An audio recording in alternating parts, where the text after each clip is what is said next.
어떤 결혼한 지 얼마 안 된 부부가 이혼 조정 기간 중에 예, 가서 이렇게 상담하는 거, 예, 거기를 두 사람이 찾아가게 된 거예요. 그래서 당연히 판사가 물어보겠죠. 그 사유가 뭐냐. 그래서 이제 처음에는 막 감정적으로 막 이렇게 얘기를 했는데 왜 여기까지 오게 됐는가에 대한 시초를 딱 발견을 한 거예요. 그게 뭐였는가 하면은 부부니까 당연히 같이 살겠죠. 그래서 아침에 이제 일어나서 양치질을 할 거 아니에요. 양치질을 하는데 네, 여러분들이 예상한 그겁니다.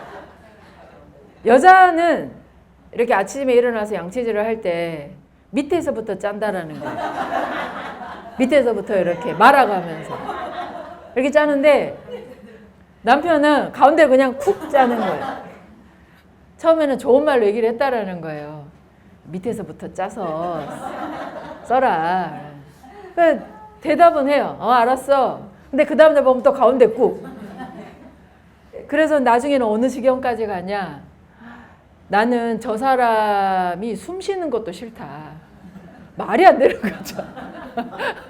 우리가 웃으면서 그 얘기를 듣는데 야, 어떻게 그만한 일로 어떻게 거기까지 가냐. 아니 그러면은 치약을 따로 쓰면 되지. 따로 쓰든가 아니면 여자가 먼저 일어나서 치약을 쓰든가 다른 방법을 강구하면 되는 거지. 꼭 그렇게 어리석게 거기까지 갈 필요가 있냐 그러는데 참 그런 지혜는 많은 시간이 흐른 다음에 꼭 알게 되는 것 같아요. 근데 제가 아까 얘기했잖아요. 결혼한 지 얼마 안 돼. 예. 그래서 제가 이 얘기를 왜 하는가 하면 정말 상대방이 바뀌었으면 좋겠다라는 거예요. 밑에서부터 짜서 썼으면 좋겠다라는 거예요. 밑에서부터. 근데 이 이제 부인이 남편을 바라보는 그 시선에는 벌써 어때요? 내 말을 안 듣는 사람인 거예요. 내가 원하는 대로 하지 않는 사람이라는 그 선입견이 형성이 돼버리는 겁니다. 이건 이제 치약의 문제가 아니라 치약에서 시작을 해가지고 이제 그 사람을 바라볼 때마다 어떤 느낌이냐. 이제 치약을 나랑 다르게 짜서 쓰는 사람으로 인식이 되지 않아요. 저 사람은 나는 밑에서부터 짜는데 저 사람은 가운데부터 짜서 쓰는 사람. 나랑 사는 방식이 다른 사람이 아니라 이제 그 다음부터 감정이 섞이게 되면 그 사람을 바라볼 때 어떻게 바라보냐.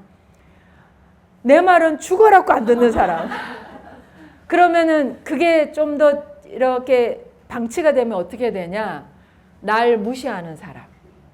내 말을 안 듣는다라는 건 삶의 방식이 다를 수 있다라고 인식하지 않고 어떻게 감정이 섞이면 반드시 피해의식으로 작동을 합니다.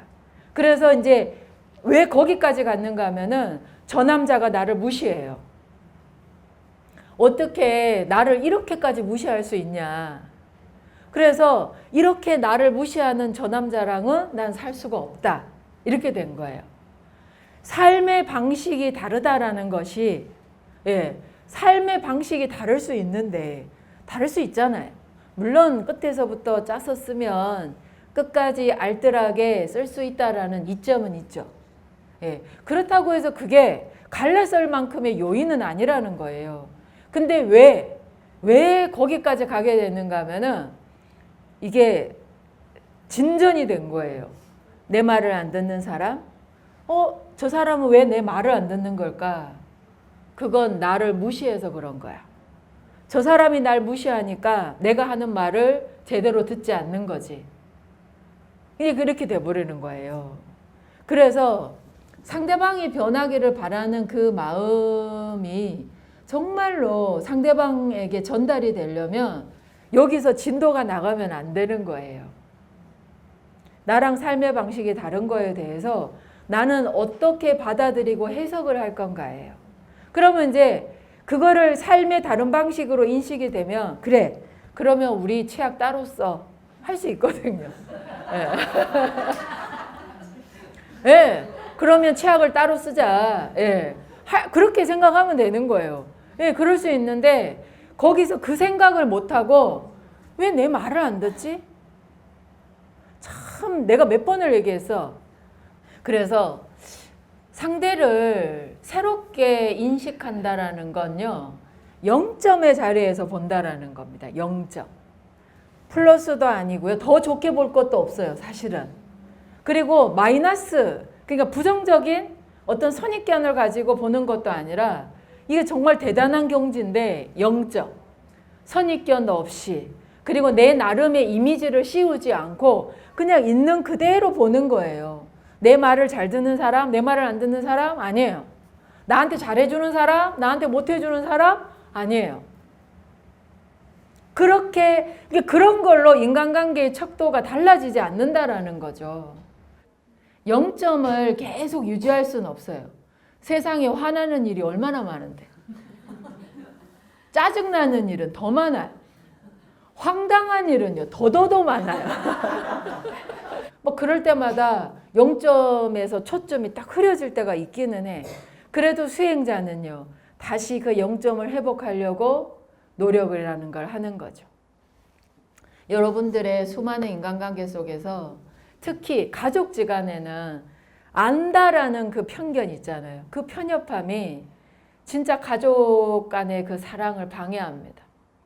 겪어봤다 이거죠. 내가 이 남자를, 내가 이 여자를, 그리고 내가 이 애를 겪어봤다 이거죠.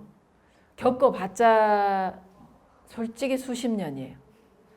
겪어봤자 몇 년이에요. 그거를, 그 사람의 실체를 마주하는데 모든 바탕이 되어버린다면 우리는 제대로 사랑할 수 없을지도 몰라요. 그래서 0점을 회복하기 위해서 기도하는 겁니다.